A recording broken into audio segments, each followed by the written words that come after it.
तो इन दो चीज़ों को कभी हाथ से ना जाने दें। ये हमारा एंटीडोट है। एक विल पावर इंशाल्लाह, दूसरा अल्लाह ताला से ताल्लुक़। अल्लाह से ताल्लुक़ से ईमान बढ़ेगा हमारा। जब ईमान बढ़ेगा हम में कैपेबिलिटी आएगी मुश्किल हालात का मुकाबला करने की। लेकिन वो ईमान बढ़ाने के ज़रिए आपको पता होने चाहिए। उसमें सबसे बड़ा ज़रिया है अल्लाह की इबादत करना, अल्लाह ताला से दुआ करना और कुरान मजीद पे गौर करना, कुरान पढ़ना। तो कुरान की कुछ आयात मैं आपके सामने रखता हूँ। सबसे पहले सूरह यूनस में अल्लाह कहते हैं, या अय्युहन्नासु कद जाअतकुम मौइज़तुम मिर रब्बिकुम, ओ मैनकाइंड, है इंसानों, तुम्हारे रब की तरफ से मौइज़ा, वाज करने वाली चीज़ तुम्हारे तक आई है, नसीहत करती है ये किताब, इंस्ट्रक्शन है तुम्हारे रब की तरफ से। व शिफाउन लिमा फिस सुदूर, और इसमें शिफा है, इसमें हीलिंग है फॉर दी हार्ट्स, जो हमारे हार्ट्स हैं, जो कल्ब है, उसके लिए इसमें शिफा है। व हुदौ व रहमा, हिदायत है, रहमत है, लिल मुमिनीन, मुमिनीन के लिए। मोमिनीन कौन होते हैं? ईमान वाले। ईमान क्या चीज़ होता है? ईमान के तीन तकाज़े हैं। कोई बता सकता है ईमान वाला कौन होता है? ईमान के तीन तकाज़े। क्या तकाज़े हैं ईमान के? एक बंदे में तीन तकाज़े होंगे तो वो ईमान वाला होगा। मैं एक हिंट दे देता हूँ, अटरेंस ऑफ द टंग। सबसे पहले ईमान की शर्त है कि ज़बान से इकरार कर, आमनतु बिल्लाहि व रसूलिही, आमनतु बिल्लाहि व मलाइकतिही व कुतुबी, मैं ईमान लाता। दूसरी शर्त, utterance of the tongue, affirmation in the heart, heart में कन्फर्मेशन। ये नहीं बस टंग से अटर हो रहा है, कन्फर्म भी है। जैसे मिसाल के तौर पे मैं कहूँ मैं पाकिस्तानी लॉ मानता हूँ, लेकिन मैं रेड इशारे पे खड़ा नहीं होता। जब पुलिस नहीं है इधर उधर मैं भाग जाता हूँ, क्योंकि अफर्मेशन नहीं है ना, हार्ट में नहीं मैंने कंफर्म किया। मैं कहता हूँ जब तक पुलिस खड़ा है मैं रेड इशारा फॉलो करूंगा, जब मौका मिलेगा निकल जाऊंगा। तो यही होता है, मुसलमान वो नहीं होता जो लोगों को दिखाने के लिए अच्छा बन रहा है और जब मौका मिला तो गुनाह कर लिया, क्योंकि अल्लाह पे ईमान ही कोई नहीं कि अल्लाह देख रहा है, ईमान बहुत वीक है। तो दूसरी कंडीशन होती है अफर्मेशन इन दी हार्ट, और तीसरी एक्शन ऑफ द लिम्स। ये तीन चीज़ें हम अकीदे में पढ़ते हैं। ईमान का जब चैप्टर आता है, अकीदा पूरा एक सब्जेक्ट है। Number 1 confirmation, utterance of the tongue, number 2 affirmation in the heart, and number 3 action of the limbs। जब आप कह रहे हो मैं ईमान लाया हूँ, कंफर्म है आपको दिल में, तो फिर अब एक्शन करो। एक्शन क्या है? जब अजान हुई तो नमाज पढ़ने जाओ, शो करो तुम मोमिन हो। ये तो नहीं ना कि सुस्ती कर ली, कोई फैमिली गैदरिंग चल रही तो इतना ईमान ही नहीं कि उठ के मैं नमाज पढ़ रहा हूँ, फुटबॉल मैच चल रहा है नमाज ही नहीं पढ़ी, बस घर में पढ़ ली, इसका मतलब ईमान कमज़ोर है, वो वर्किंग होने वाली है उस पर। ओके, तो ये मोमिनीन के लिए, ईमान वालों के लिए इसमें शिफा है, इसमें हीलिंग है फॉर दी हार्ट्स, और इसमें जो है वो गाइडेंस है और मर्सी वाला एस्पेक्ट बड़ा ज़बरदस्त है कि इसमें रहमत। इसीलिए मैं कहता हूँ कि अपने घरों में कुरान चलाया करें, तिलावत चलाया करें। सुबह सुबह अक्सर पुराने जब मेरा दौर था, जब मैं आपके जितना था, आप लोगों के जितना, पीटीवी चैनल आता था, उस पर तिलावत चलती थी। आज जो है बड़ा अरसा हो जाता है हमें तिलावत सुनने को मिले अपने घरों में, अपनी गाड़ियों में, अपने वर्क प्लेस में। तो हम पे रहमत कैसे नाजिल होनी, इसलिए रहमत के लिए बहुत ज़रूरी कि कुरान उस घर में चले। और देखिए इसमें जो दिलों का जिक्र है ना, कि इसमें शिफा है दिलों के लिए। दिल, कल्ब जो है ये आपका मोस्ट इम्पॉर्टेंट पार्ट है, क्योंकि कल्ब, ईमान कल्ब में होता है अकॉर्डिंग टू इस्लाम। अपने कल्ब को, अपनी इनोसेंस को प्रोटेक्ट करें। अपनी आंखों को वो चीज़ मत दिखाएं जिससे आपकी इनोसेंस आया हो।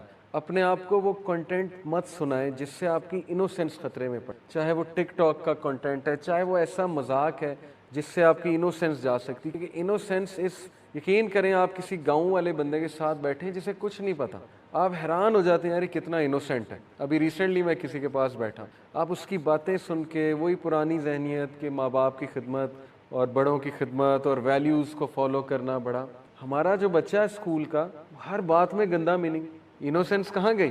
क्योंकि कंटेंट वैसा देख रहा है ना, हर चीज़ से गंदा में, हर वर्ड का गंदा मीनिंग, टीचर की हर बात का गंदा मीनिंग। वो टीचर को समझ आ रही होती है बहुत अच्छे से, लेकिन हर चीज़ में गंद, हर चीज़ में गंद। कल्चर हमारा ये बन चुका है। तो अपने दिल को प्रोटेक्ट करें, आपका दिल बहुत कीमती है, इसको बचाएं, इसको एक्सपोज ना करें, इसका कोई कसूर नहीं है। आपको पता है रसूलुल्लाह सल्लल्लाहु अलैहि वसल्लम की हदीस है कि जब इंसान सुबह उठता है उसके सारे लिम्स, यानी उसके सारी चीज़ें ज़बान से पनाह मांगते हैं, ज़बान के आगे। सही हदीस है, और कहते हैं कि हम तेरे रहमो करम पे हैं, हमारा ख्याल कर ले। अगर तूने सही ज़बान अल्फाज अदा किए हम ठीक रहेंगे, अल्लाह का जिक्र किया, कोई अच्छी बात की, सोच समझ के बोला। लेकिन अगर तूने फजूल गुफ्तगू की तो फिर हम भी जो है वो मसले में पड़ जाएं। तो ये है ज़बान, और ज़बान का कनेक्शन दिल से। इब्ने कय्यम ने कहा कि अगर तुमने किसी के दिल की हालत देखनी है तो उसकी ज़बान देख लो, उसकी ज़बान तुम्हें बता देगी उसके दिल पे क्या चल रहा है। अगर वो कड़वी ज़ुबान है, इसका मतलब वो बेचारा बड़े प्रॉब्लम में, इसका मतलब उसके दिल की बड़ी वर्किंग। अगर वो शुक्रगुजारी वाली ज़बान है, अगर वो बड़ी पॉजिटिव टॉक करता है, अगर वो गुस्सा बर्दाश्त कर जाता है, घर वालों के साथ अच्छा है, रवैया अच्छा है, ज़बान बहुत अच्छी, इसका मतलब दिल अच्छा है, कल्ब अच्छा है। तो हम अपनी ज़बान एक बार देख लें, ये तज़किया का पॉइंट है कि हमारी ज़बान कैसी है। हम कहीं ऐसा तो नहीं, बाहर बहुत अच्छे हैं, माँ बाप के साथ हमारी ज़बान बहुत चलती है और बहन भाइयों के आगे बहुत चलती है या बीवी के आगे बहुत चलती है, तो ये इसका मतलब दिल पे फिर काम होने वाला है, ज़ाहिर है। तो इसलिए अपने दिल को प्रोटेक्ट कर। प्रॉफिट सल्लल्लाहु अलैहि वसल्लम ने कहा बिवेयर, सही बुखारी की हदीस है, बिवेयर, खबरदार, there is a piece of flesh in the body, तुम्हारे जिस्मों में एक लोथड़ा है, if it becomes good and reform the whole body becomes good. अगर ये रिफॉर्म हो जाएगा तमाम बॉडी रिफॉर्म है, but if it is spoiled, लेकिन अगर ये खराब हो गया फिर सब कुछ खराब है, फिर जहनीत खराब है, जबान खराब है, एक्शंस खराब है, अमल खराब है, फिर वसवसे भी आते हैं बहुत ज्यादा, क्योंकि दिल पे काम ही नहीं हुआ ना। फिर वो बंदा फंस जाता है, डिप्रेस रहना, डिमोटिवेटेड रहना, वसवसों का आना, समझ नहीं आ रही होती मैं क्या करूं, कैसे निकलूं, वगैरह वगैरह, क्योंकि दिल पे काम नहीं किया। इसलिए वो कौन सा पार्ट है, दैट इज दी हार्ट, वो है तुम्हारा कल्ब। इसलिए अपने कल्ब पे रहम करो, अपने कल्ब पे वर्किंग करो। कल पे वर्किंग करने के लिए मैं आपको एक प्रैक्टिकल टिप देता हूँ। पहली तो बात, नमाजें 5 कायम करने की कोशिश करें इंशाल्लाह। हर नमाज के बाद 20 बार इस्तगफार, 100 बार इस्तगफार दिन में करें, लेकिन बहुत फोकस्ड सोच के, अल्लाह को सामने ला के, अपने गुनाहों को सामने ला के तज़किया करें। 20 बार इस्तगफार, अस्तगफिरुल्लाह तूबु इलैह, अस्तगफिरुल्लाह तूबु इलैह 20 बार हर नमाज के बाद पढ़ें और दिन में 100 बार पढ़ें। और एक आधा को ऐसा टाइम रखें जब आप कुरान की 10 आयतें पढ़ लें। कुरान ये निकाला, मेरी फेवरेट सूरह अल बकरा, सूरह आले इमरान है, क्योंकि नबी अकरम सल्लल्लाहु अलैहि वसल्लम ने कहा क़यामत वाले दिन ये 2 सूरतें तुझे छोड़ेंगे नहीं, यानी तेरी सिफारिश करके ही छोड़ेंगे। ये 2 सूरत ये आएंगी अल्लाह के सामने और कहेंगी ये तो मेरी तिलावत करता था बहुत ज़्यादा। तो सूरह अल बकरा, सूरह आले इमरान मेरी भी फेवरेट है। आप बस पढ़ना शुरू कर दें सूरह अल बकरा, उसके आप ऐसे ऐसे फ़ायदे ज़िंदगी में देखेंगे आप सोच भी नहीं सकते। लेकिन टाइम निकाल लें, कोई 10 मिनट निकाल लें, 15 मिनट, 1 रुकू पढ़ लें, 2 रुकू पढ़ लें। आजकल क्या मुश्किल है, मोबाइल निकाला, पढ़ना शुरू कर दें। असर की नमाज के बाद रख लें टाइम, वहाँ बैठे बैठे मस्जिद में अगर आप गए हैं, वहाँ बैठे बैठे मोबाइल निकालें, पढ़ना शुरू कर दें। आप उसके असरात देखेंगे अपनी, और उसका दिल पे भी आप असर देखेंगे, आपका दिल स्ट्रांग होगा। ठीक है, ये एक टिप है। इस्तगफार बढ़ाएं और कुरान पढ़ें डेली, लेकिन करना है आपने ये। आप उसके इंशाल्लाह बहुत ज़बरदस्त असरात अपने दिल पे देखेंगे और अपनी तमाम ज़िंदगी के मामलात में इंशाल्लाह देखें। इब्न अल जौज़ी का एक कोट सुनाता हूँ।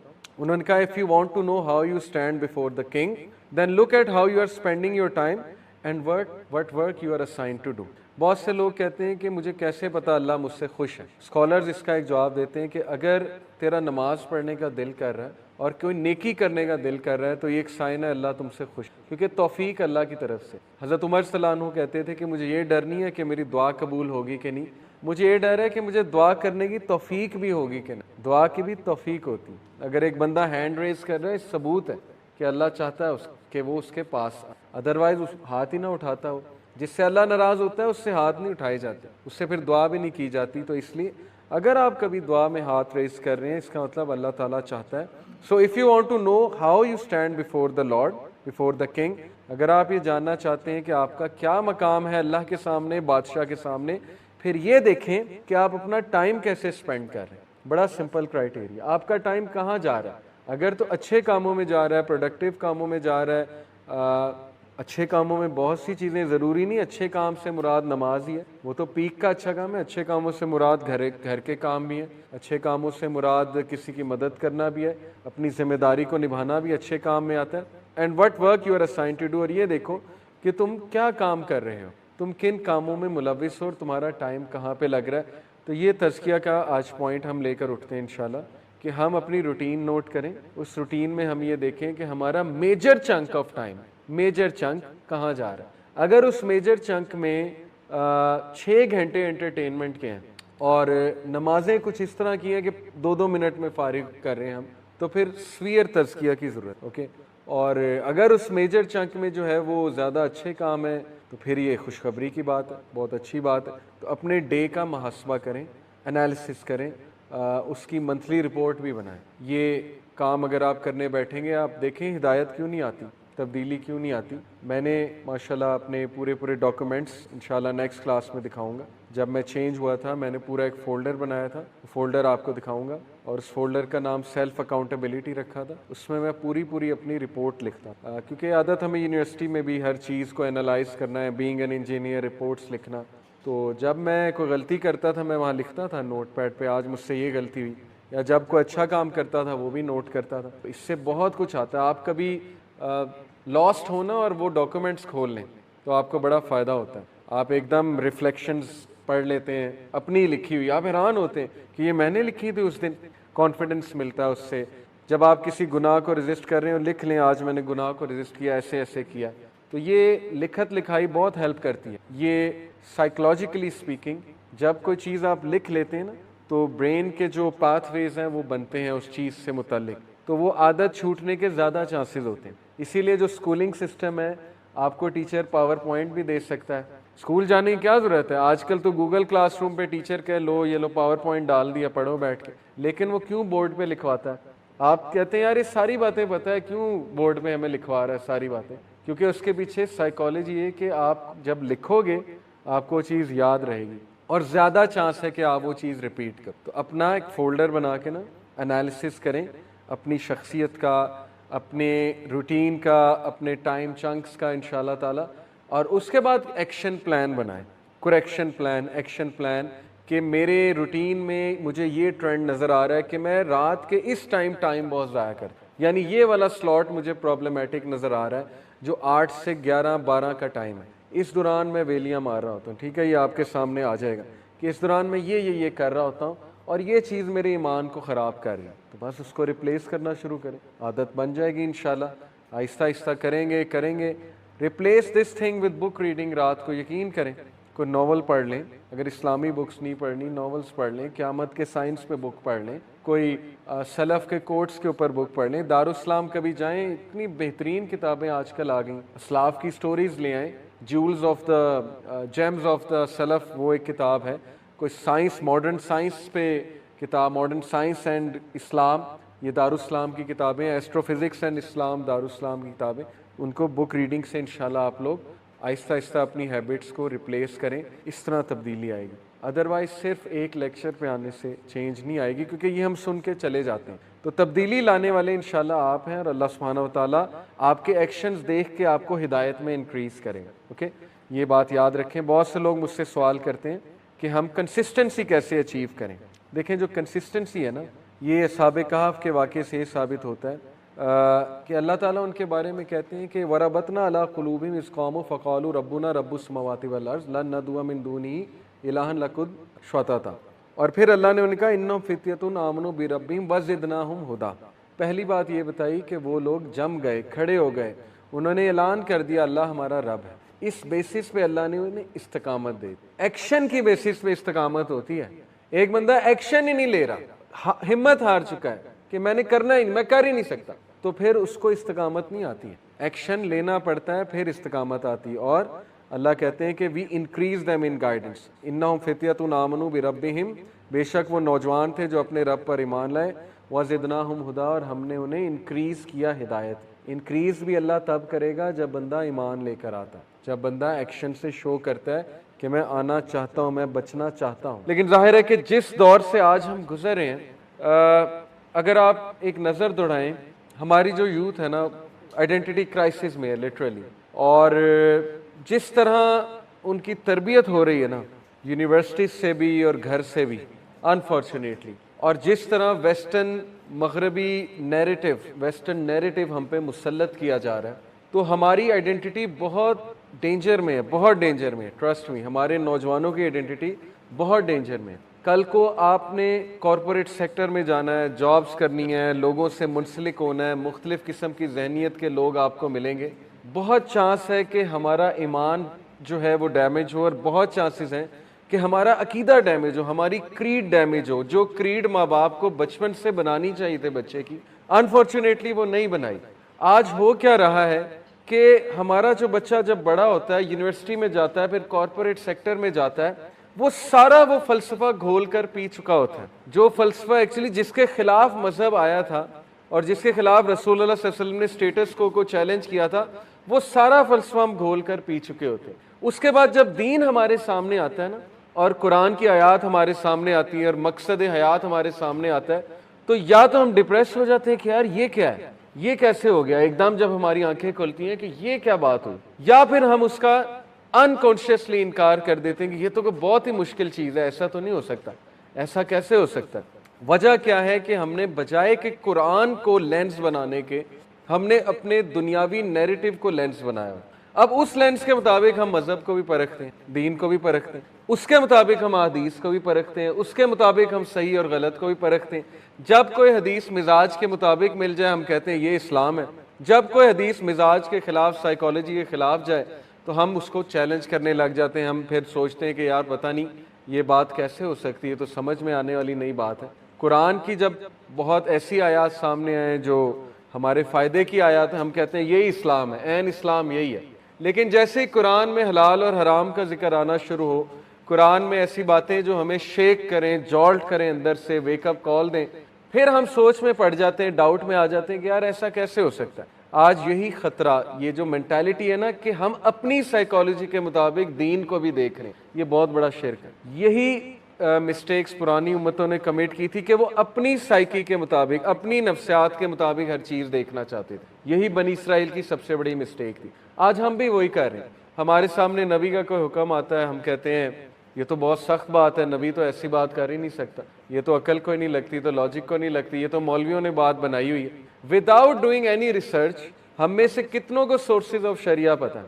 अगर मैं अपनी क्लास में, मतलब अक्सर स्टूडेंट से पूछता हूँ, वो लेवल को पढ़ाता हूँ मैं, कि सोर्सेज ऑफ शरिया क्या होती हैं, अगर तो इस्लामियत में पढ़ा है जवाब दे देते हैं, अदरवाइज ये भी नहीं पता सोर्सेज ऑफ शरिया है क्या।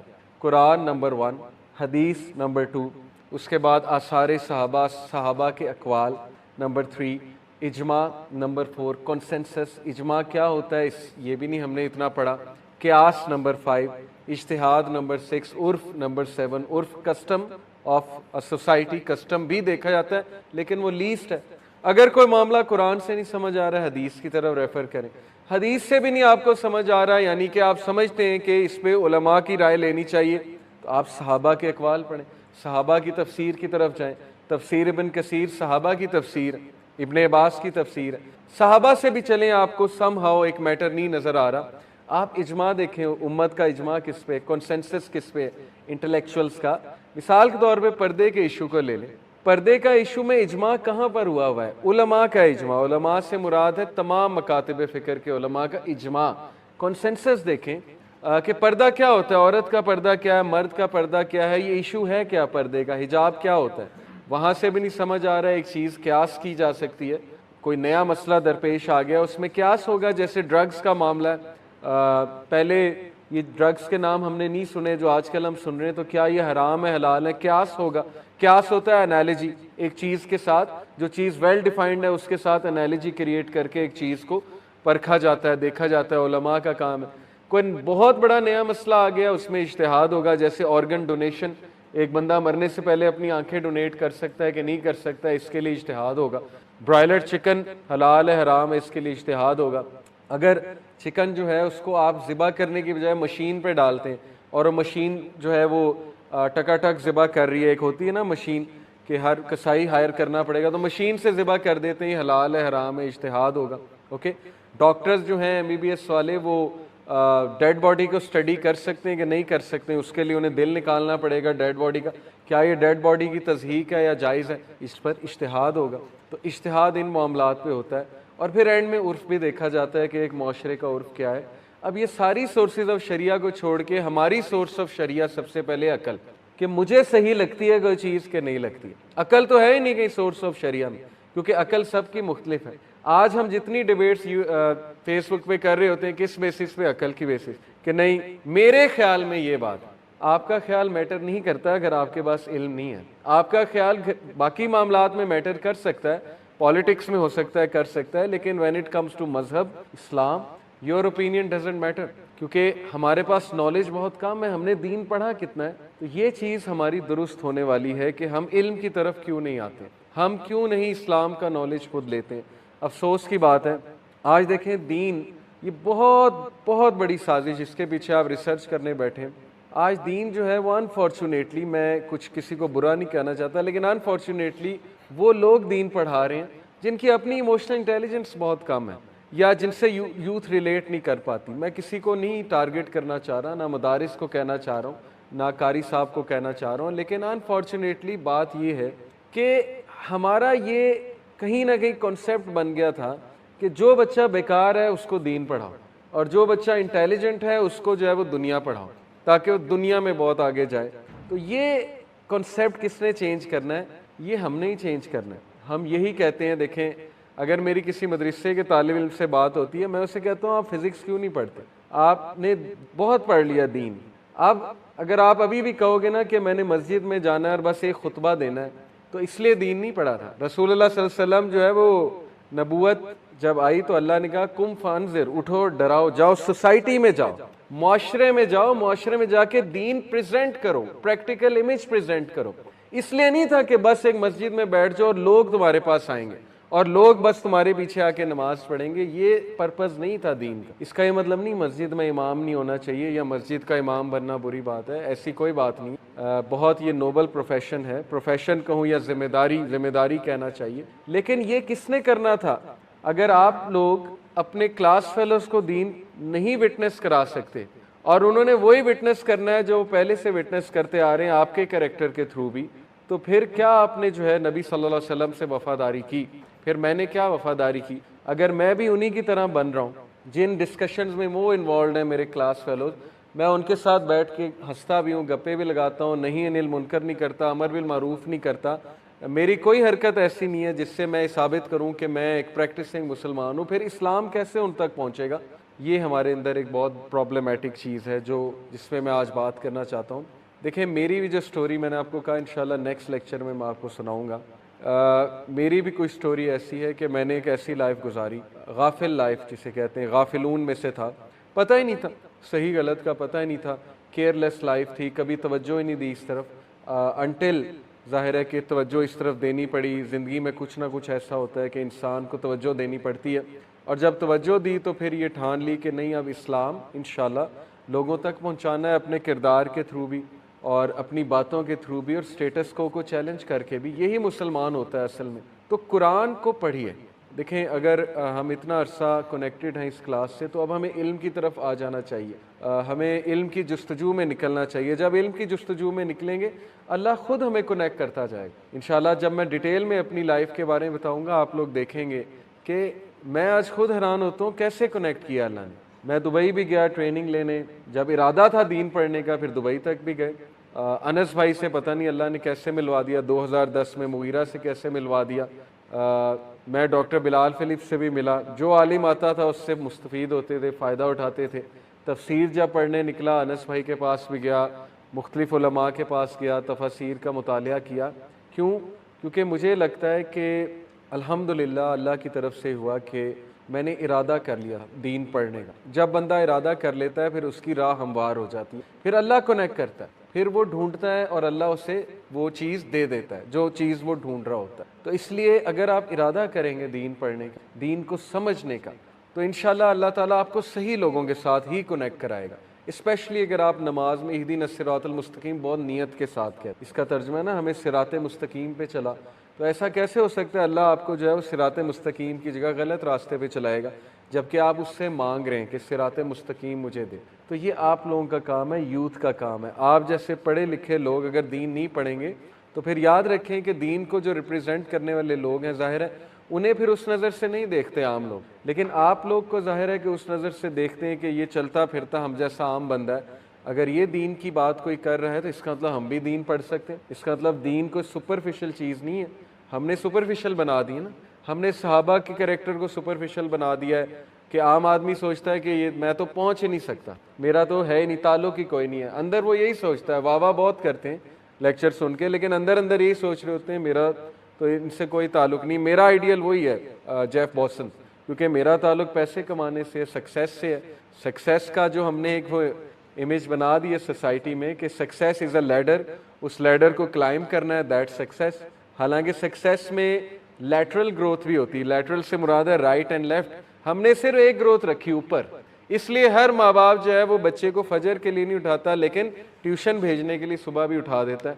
क्यों? क्योंकि उसे पता है ऊपर जाना है, फर्स्ट आना है, फर्स्ट से नीचे अगर आए, 90% से अगर नीचे आए तो बस ये ख़ानदान में बदनामी हो जाएगी। क्योंकि सक्सेस की डेफिनेशन ये ऊपर जाना है, तो ऊपर जाना सक्सेस नहीं होता है। राइट, लेफ्ट और आगे पीछे लैटरल ग्रोथ भी होती है सक्सेस की। ये हमें गलत कॉन्सेप्ट सक्सेस का दिया, और यही चीज़ हमें अपने रोज़मर्रा के रवैये में, रोज़मर्रा की हरकत में नज़र आती है। हर बंदा आगे निकलना चाहता है, हर बंदा ट्रैफिक के इशारे पे कोई नहीं खड़ा होना चाहता, हर बंदा दूसरे को बाईपास करना चाहता है, हर बंदा चाहता है मैं इससे पहले आ जाऊँ, मैं फर्स्ट आ जाऊँ।